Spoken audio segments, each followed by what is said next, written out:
India के अंदर 22-23 labs हैं और वो हर साल नई लैब्स लगा रहे हैं, इंस्टॉल कर रहे सर हैं। यही और वजह है ना आप कि उनके आप एथलीट्स देखें कि वो किस कदर फिट हैं और किस लेवल पे जाके वो compete करते हैं, not only in cricket but every other sporting field. और अगर आप फुटबॉल की बात करें तो इतना डिटेल्ड इवैल्यूएशन होती है, तो which goes on to tell us कि हाउ इंपॉर्टेंट इट इज, क्योंकि जितने भी एथलीट्स होते हैं वो कंट्री के एसेट्स ही होते हैं ना, कि उन्होंने आपकी कंट्री को रिप्रेजेंट करना है, उन्होंने आगे लेके चलना है, they are the flag barriers, तो उन्होंने सारा कुछ करना है ना। तो जब आपकी अप्रोच इस तरह की होगी कि आप वो जो की फैक्टर है, जो उनकी हेल्थ है, जो उनकी फिटनेस है, उसी पे आपका फोकस नहीं है, तो फिर how will you move further ahead? देखिए जी, मैं तो बार बार ये बात कर रहा हूँ काफी अरसे से, for the last probably 18 months, कि आप 80s और 90s की अप्रोच को लेके अब ये जो क्रिकेट इस वक्त चल रही है वो नहीं खेल सकते।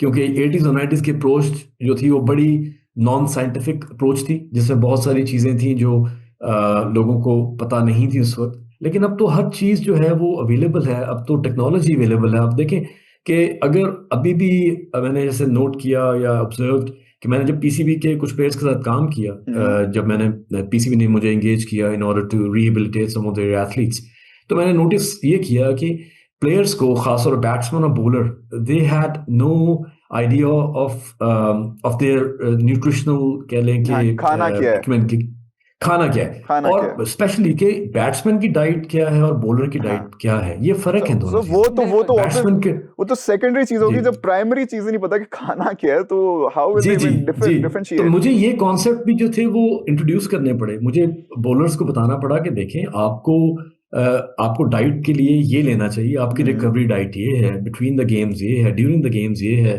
आपने अपने आप को इस तरह से रिहाइड्रेट करना है, हम्म। या अपने आप को हाइड्रेटेड रखना है। हम्म। Secondly, training concepts. ट्रेनिंग हाँ। कॉन्सेप्ट बिल्कुल फर्क है। एक बैट्समैन एक बॉलर के साथ हाँ, ट्रेनिंग कर रहा आपको एक है। अलग मैंने अलग उनको कहा सेट कि ऑफ मसल्स आपको चाहिए स्ट्रांग हर जी चीज के एग्जैक्टली, लिए। तो मैंने उनको यही कहा, मैंने कहा जी आप कैसे ये एक दूसरे के साथ ट्रेनिंग कर रहे हैं। उन्होंने मुझे रैशनल दिया कि actually this person is very regular in coming to the gym. मैंने उनको कहा कि this is not good enough, not good enough sir reason. ऐसे मैं बेसिकली अपनी गली आपको में तो करता होता था, मेरा एक दोस्त था, मैं उसके साथ ऐसे करता था। जी, तो वो बेसिकली मैं आपको ये बताना चाह रहा हूँ कि ये कॉन्सेप्ट्स इंडिया के, ऑस्ट्रेलिया के, इंग्लैंड के क्लियर है।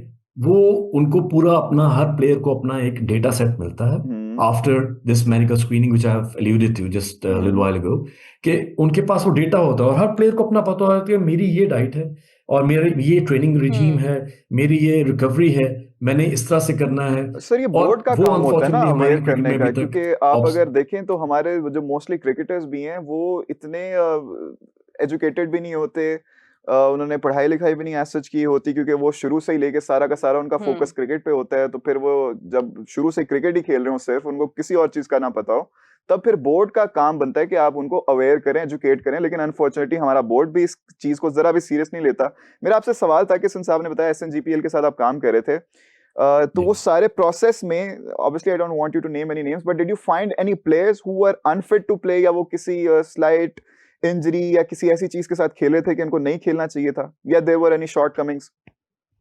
जी, शॉर्टकमिंग्स तो प्लेयर्स की थी, छोटी हम्म। मोटी शॉर्टकमिंग्स तो थी। मैं I won't name the players, लेकिन ऑब्वियसली। वही मैं आपको बता रहा हूँ ना कि उनको, मैं I don't blame the players hmm. Basically, because players तो हमेशा खेलना चाहते हैं। हम्म। अगर आप किसी से भी पूछेंगे तो player wants to be in the field and player wants to perform. Hmm. Hmm. लेकिन जब उनको अपना पता ही नहीं है अनफॉर्चुनेटली कि उनकी क्या इश्यूज हैं, लाइक स्मॉल थिंग्स। मैं आपको बायोमैकेनिक्स से छोटा सा इशू बताता हूँ कि जी। एक बॉलर मैंने आइडेंटिफाई किया कि उनकी उनकी स्पाइन जो है वो थोड़ी स्कोलियोटिक हो गई थी hmm. Hmm. Because of his bowling action, ठीक है। और चूंकि उनका left side of the body जो थी वो सपोर्ट नहीं कर रही थी, मतलब उसके जो मसल्स थे वो right side of the body से वीक थे, तो उनकी आहिस्ता आहिस्ता स्पाइन जो है वो स्कोलियोटिक होनी शुरू हो गई, या वो थोड़ी टेढ़ी होनी शुरू हो गई। तो ये चीज जो है, ये तो एक बड़ी आम सी ऑब्जर्वेशन है। जो मैं हम्म। काम करता हूँ उसमें तो हम लोग सबसे पहले जब फिजिकल स्क्रीनिंग करते हैं हम्म। तो उसमें साफ नजर आता है कि एक प्लेयर का अगर एक शोल्डर ऊपर है और एक शोल्डर नीचे है, तो हम्म। इसका मतलब है कि देयर इज समथिंग रॉन्ग। वो चीज पूरी बायोमैकेनिकल चेंज जो है वो डिफाइन करती है। हम्म। क्योंकि आपको अंदाजा हो जाता है कि इस प्लेयर का मोस्ट लाइकली कोई पेल्विस के रीजन में भी कोई इशू होगा, मोस्ट लाइकली इनको नी की इंजरी हो जाएगी, या इनको एंकल की इंजरी हो जाएगी। आजकल तो बहुत सारी चीजें प्रिडिक्ट की जा सकती हम्म। हैं just by by doing some of these, कहते हैं ना, मियर स्कैन्स। तो मैं तो इसलिए बहुत ज्यादा इस बात पे फोकस करता हूँ, या मैं हमेशा इस बात पे सर हमारे पास सर्च ऐसा करता हूँ कौन कि सा प्लेयर है जो अपनी डाइट को लेके हमेशा बहुत ज्यादा कॉन्शियस रहता है और वो बिल्कुल फिट है? कोई ऐसा प्लेयर है जो मिस्टर बहुत मलिक, ख्याल रखता है? कौन? मिस्टर मलिक, शुएब मलिक। शुएब मलिक। ओ, शुएब मलिक बिल्कुल। जी जी, शुएब मलिक हमारे लेकिन प्लेयर हैं इतने प्लेयर्स के बिल्कुल। अंदर से हमारे पास सिर्फ एक ही नाम निकल के बाहर आ रहा है जो अपनी फिटनेस का ख्याल रखते हैं और अपने ऊपर काम करते हैं। देखें, मैं हमेशा ये बात करता हूँ कि आजकल जो क्रिकेट है या आजकल कोई भी स्पोर्ट्स जो है उसमें जब तक प्लेयर खुद एक सेल्फ इनिशिएटिव नहीं लेता 100%। अपने बिल्कुल। बारे में, तो वो अनफॉर्चुनेटली वो आहिस्ता आहिस्ता स्पोर्ट से भी और पूरे अरीना से फिजल आउट कर जाता है। ठीक है, मैंने जो एक चीज देखी कि जब मैंने SNGPL के साथ काम किया तो आई फाउंड कि हमारे जो प्लेयर हैं Shan Masood, I think he was someone who was actually looking after himself, और It does, वो it does। वो थे जो अपने ऊपर इन्वेस्ट कर रहे थे लेकिन सर इन द इसमें सेंस वो के फैक्टर आ जाता है कि maybe because he is he is a well educated man, he वो अपनी ग्रूमिंग भी अच्छी खासी करते हैं, तो वो एजुकेशन वाला एक वो एस्पेक्ट तो आ जाता है इसमें डेफिनेटली। एक एस्पेक्ट तो ये हो सकता है, बिल्कुल हो सकता है, हाँ। लेकिन सेकंड जो इस वक्त जो चीज इस चीज को भी थोड़ा नलिफाई करती है वो ये है कि ये players they are all quite handsomely paid. अगर आप उनको देखें, Pretty अगर well। आप PSL के बिल्कुल। कॉन्ट्रैक्ट्स देख लें तो ये PSL के कॉन्ट्रैक्ट जो हैं, ये मिनिमम जो इस वक्त प्लेयर साइन हुए हैं वो मेरा ख्याल है 60 लाख से 70 लाख रुपए का minimum yes player sign yes हुआ है, यस बिल्कुल। Yes correct. यस। और अगर आप मैक्सिमम जाते हैं तो 12-12 करोड़ के प्लेयर साइन हुए बिल्कुल। For a period of 6 weeks. ठीक है जी, अब आप ये देखिए कि मैं तो किसी को ये नहीं कहता कि आपने अपने ऊपर कोई 1 करोड़ रुपया लगाना है, मैं तो सिर्फ ये Of कहता हूँ कि course। आप अपना एक पर्सनल ट्रेनर रख लें जो आपको आफ्टर द गेम कुछ कर सके, उसको आप 40-50 हजार 1 लाख रुपया एक रीजनेबल सैलरी उसको दे दें, उस पर रख लें। आप अपनी डाइट के ऊपर कितनी कितनी को स्पेंडिंग हो जाएगी ज्यादा से ज्यादा, मुझे बताएं। अगर आप हाई प्रोटीन डाइट और आप रिकवरी डाइट्स की तरफ जाते हैं, ज्यादा से ज्यादा 50-60 हजार रुपया उस पर लग जाएगा, लेकिन ये भी अगर players are not willing most to do that. Extreme आप बड़ी अच्छी मछलियां खा रहे हैं, वैगू स्टेक्स खा रहे हैं, फिर जाके इतना लगेगा, वरना इतना भी नहीं लगना। मैं आपको यही तो बता रहा हूँ कि अगर आप उसको ब्रेक डाउन करें कि ये सिर्फ मैं आपको PSL का कॉन्ट्रैक्ट बता रहा हूँ, इसके अलावा ये लोग 10-10 खेलते हैं, कई प्लेयर्स इनमें से A lot कुछ of प्लेयर्स leagues। पाकिस्तान के लिए खेलते हैं, कुछ प्लेयर्स उसके बाद ये जो और फ्रेंचाइज क्रिकेट्स खेलते हैं बिल्कुल। पूरी दुनिया की। ठीक है, तो ये तो बहुत दे माशाल्लाह क्वाइट हैंडसमली पेड।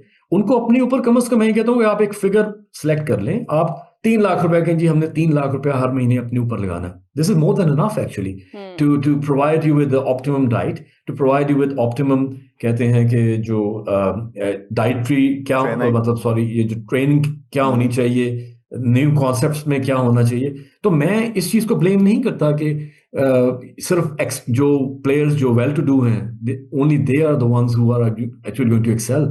अब बाबर आजम जो हैं ये बहुत बहुत माशाल्लाह पैसे कमाते हैं। ठीक है, अभी बड़ा हो रहा था कि उन्होंने काफी बड़ा खूबसूरत सा घर बनाया, तो मैं यही कह रहा था कि इनको थोड़ा सा ये भी देखना चाहिए कि इनकी जो लाइवलीहुड है विच इज बेसिकली क्रिकेट, इस एग्जैक्टली। पे भी फोकस करना चाहिए, इस बिल्कुल। पे वो करना चाहिए, ताकि अपनी वो जो आउट ऑफ फॉर्म उनका एक हाँ। बैड पैच चल रहा है for the last may be 18 months 2 years, उससे बाहर आए, उसी से बाहर आए, अपने and that psychological that barrier would say make बाहर हिम आए। मोर मनी ना, क्योंकि वो अपने आप पे इन्वेस्ट करेंगे, बेहतर खेलेंगे, ज्यादा स्पॉन्सरशिप्स आएंगी, ज्यादा Yes। मौके आएंगे। अच्छा सर, मेरा सवाल था कि regarding the Zaman Khan injury, Zaman Khan injure हुए राइट शोल्डर पे, मेरे ख्याल से AC जो होता है वो डिसलोकेट हो गया उनका, तो आपने देखी प्रोनोक्लेविकुलर थी? जॉइंट, जी हाँ जी। जी, वो आपने देखी थी उसका, तो 12-13 हफ्ते कह रहे हैं रिकवरी होगी। ऐसी इंजरीज पहले भी आई हैं। What do you how do you analyse this whole injury and his rehab process, if you have anything on it?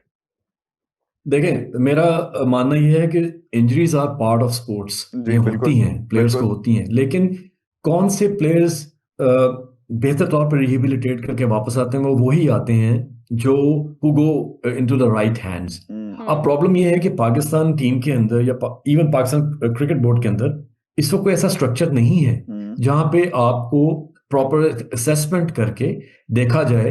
आपके पास ठीक है, आपके पास MRIs हैं, आपके पास CT स्कैन्स हैं, आप वो आउटसोर्स कर लेते हैं, आप चीजें वो आपके पास आ जाती हैं, जी लेकिन जब तक एक मेथोडिकल अप्रोच नहीं अप्लाई की जाएगी तो बहुत सारे प्लेयर्स ऐसे हैं जो इस तरह की इंजरीज के बाद कभी वापस आ ही नहीं सकते, they won't be able to make a full comeback. और इसमें हमारे पास एग्जांपल्स हैं, शाहीन की एग्जांपल हमारे पास है कि उनको जब PCL की इंजरी हुई तो उनको रिहेबिलिटेट किया गया, उनको जल्दी भेज दिया गया मेरे हिसाब से, क्योंकि he was not actually fully rehabilitated at that time, और वो वापस आया, दोबारा इंजरी होगी। फिर नसीम का भी ऐसे ही, नसीम को इंजरी हुई, नसीम को रिहेबिलिटेशन के लिए भेजा गया, या वो उनकी लोकली पाकिस्तान में रिहेबिलिटेशन हुई, वो अभी तक sir fully Zaman fit Khan नहीं है। जमान खान को किधर भेजा गया, क्या उनका रिहैब का सारा प्रोसेस चल रहा है? Do you have anything on it? मुझे जी इसका अंदाजा नहीं है कि उनको कहाँ भेजा गया, हाँ। लेकिन आई बिलीव कि इस वक्त पाकिस्तान क्रिकेट बोर्ड के अंदर कोई नई मेडिकल एक फैकल्टी जो है उसमें कोई कोई और एक लोग आए हैं। हो सकता है, आई बिलीव कि वो कुछ इनोवेटिव काम करेंगे और ये प्लेयर्स जो हैं ये इनकी जो आप समझ लें कि लाइफ लॉन्ग इंजरीज हैं इनसे ये किसी तरह से इनको प्रिवेंट कर सकेंगे। अदरवाइज तो पाकिस्तान क्रिकेट का फ्यूचर काफी ब्लीक है अगर अभी तक कोई प्रैग्मेटिक अप्रोच नहीं ली जाती या मेडिकल को एक उसी जगह पे नहीं लेके आया जाता जहां पे पूरी दुनिया की जो क्रिकेट लीडिंग टीम्स हैं या क्रिकेट लीडिंग नेशंस हैं जी। वो वहां पे नहीं होती, क्योंकि अब तो हर चीज अवेलेबल है हर एक के लिए। हमारे पेशेंट्स की हमारे प्लेयर्स की अपनी एक सेल्फ इनिशिएटिव होना चाहिए कि वो कहाँ कहाँ पे अपने ऊपर इन्वेस्ट करके वो कर सकते हैं। मैं छोटी एग्जांपल देता हूँ, मैंने जी जी। कुछ प्लेयर्स का गेट स्कैन किया। बॉलर्स के लिए बड़ा इंपॉर्टेंट होता है, specially when they sir deliver the क्या बॉल। क्या स्कैन अगर किया? उनके गेट स्कैन कहते हैं सो उसको, व्हाट डज कि it the do? Way you basically वो आपके पाँव के प्रेशर पॉइंट्स बताता है आपको, ओके। ठीक है। और आपकी रनिंग में आप खड़े होके डायनामिकली आप उसको देखते हैं कि प्लेयर के कौन कौन से प्रेशर पॉइंट्स का कोई इश्यू है, क्योंकि कई बार होता है कि दोनों, खासतौर पे जो लोग जिनके पाँव जो होते हैं वो फ्लैट होते हैं, बिल्कुल। तो वो आहिस्ता आहिस्ता जैसे शोएब प्रॉब्लम अख्तर के पाँव जो थे डेवलप वो करते बिल्कुल हैं। फ्लैट थे। जी जी जी जी। तो वो आहिस्ता आहिस्ता प्रॉब्लम डेवलप करते हैं और वो जो प्रॉब्लम है वो पाँव से शुरू होती है और बायोमैकेनिकल चेन ऊपर की तरफ मूव करती है टुवर्ड्स द एंकल और फिर उसके बाद नी। तो उसको करने के बाद, गेट स्कैन करने के बाद आपको जब एक डेटा मिल जाता है तो आप उस डेटा के मुताबिक कुछ लोगों को ऑर्थोटिक्स प्रिस्क्राइब करते हैं कि आप अपने जूते के अंदर, अपने रनिंग शू या अपने बॉलिंग शूज या स्पाइक्स के अंदर एक ऑर्थोटिक डालें, जो कि आजकल पर्पस बिल्ट आते हैं कि अगर आपका राइट पाँव ज्यादा फ्लैट है लेफ्ट से तो आप उनको ट्वीक कर सकते हैं कि आप राइट को थोड़ा सा एलिवेट ज्यादा कर लेंगे, लेफ्ट को कम करेंगे ताकि वो दोनों पाँव बैलेंस हो जाए। It is similar to kind of wheel balancing of a car for example. आपने देखा होगा जब गाड़ी के कई बार व्हील बैलेंसिंग होती है तो वो दोनों टायर जो होते हैं वो उनकी वेयर एंड टियर फर्क हो रही तो होती सर है, एक टायर ज्यादा ये इंसोल की घिस तरह रहा की होगी, लेकिन उसका वो shape according to an individuals है। फुट जी जी होगा जी। कि वो और उसके ताकि अंदर कंडीशनिंग हो जाए। एब्सोल्युटली एब्सोल्युटली, और उसके अंदर प्रोविजन होती है कि you can elevate it based on the result of the gait scan. अब जब मैंने वो लोगों को किया और करने के बाद मैंने कुछ को प्रिस्क्राइब किया कि आपको ये लेना चाहिए, तो उनमें से आधे लोगों ने रिफ्यूज कर दिया। उन्होंने कहा जी कि हम ये बड़ा महंगा है तो हम नहीं लेना चाहते। तो मैंने उनको ये कहा कि देखें ये महंगा इतना नहीं महंगा, ये तो 60 पाउंड, मतलब आप समझ लें कि तकरीबन $65 का था वो, ठीक ये है। उनमें से कोई इन भी प्लेयर्स एक के लिए तो ऐसा कुछ था नहीं जो है। कि अच्छे खासे पैसे बना रहा था और उसने भी ये कहा आगे से? एब्सोल्युटली, बिल्कुल डैम बिल्कुल, ऐसे डैम। बहुत सारे प्लेयर्स थे, ऐसे बहुत सारे प्लेयर्स थे जिन्होंने कहा कि नहीं जी हम अफोर्ड नहीं कर सकते या हमने नहीं लेना, हम वी आर नॉट इंटरेस्टेड।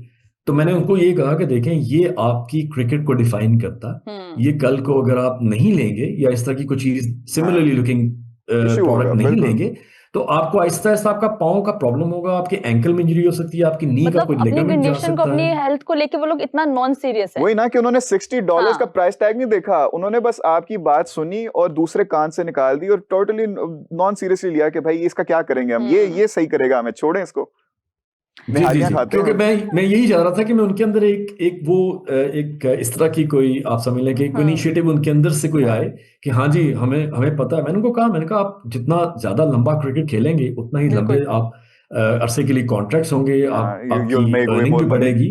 तो बेसिकली एब्सोल्युटली, तो मैंने कहा basically this is going to help you in the longer term. हाँ लेकिन अनफॉर्चुनेटली उनमें से 50% प्लेयर्स ने रिफ्यूज कर दिया। तो मैंने कहा कोई सर ऐसी हमने बात नहीं। जमान खान की हेल्थ की बात की तो मैं जाते जाते ये भी पूछना चाहूंगी, हुसैन तलत का अभी तक क्या स्टेटस है, क्योंकि उनकी भी शोल्डर इंजरी थी आई गेस, अगर आपको उनकी जी कंडीशन के बारे में कुछ पता है, क्योंकि उनका भी एक जो रिहैब का टाइम है वो बहुत ज्यादा लंबा है। जी जी, देखें रिहैब का टाइम लंबा तभी होता है जब आप किसी प्लेयर को रिहैब के अंदर एमडीटी जिसको मल्टी डिसिप्लिनरी टीम है उसके थ्रू मैनेज नहीं करते। मैं आपको छोटी एग्जांपल लेता हूं। जब मैंने कुछ प्लेयर्स को रिहैब के लिए मेरे पास लाहौर में मेरे क्लिनिक के अंदर आए, क्योंकि पीसीबी ने मुझे मेरे पास उनको भेजा था रिहैब के लिए। तो मैंने जब उनको साइन ऑफ करना था कि बेसिकली व्हेन आई डिसाइडेड कि they are now okay to go back to उसको हम कहते हैं ग्रेजुअल रिटर्न टू स्पोर्ट्स, उसको GRTS कहते हैं, उसका एक एब्रिविएशन है कि अब ये वापस जाते हैं। लेकिन सर उससे हमारे पास पहले टाइम बहुत कम है, बस आप मुझे हुसैन तल्लत के बारे में बस फटाफट से बता दें कि इस टाइम उनकी कंडीशन क्या है।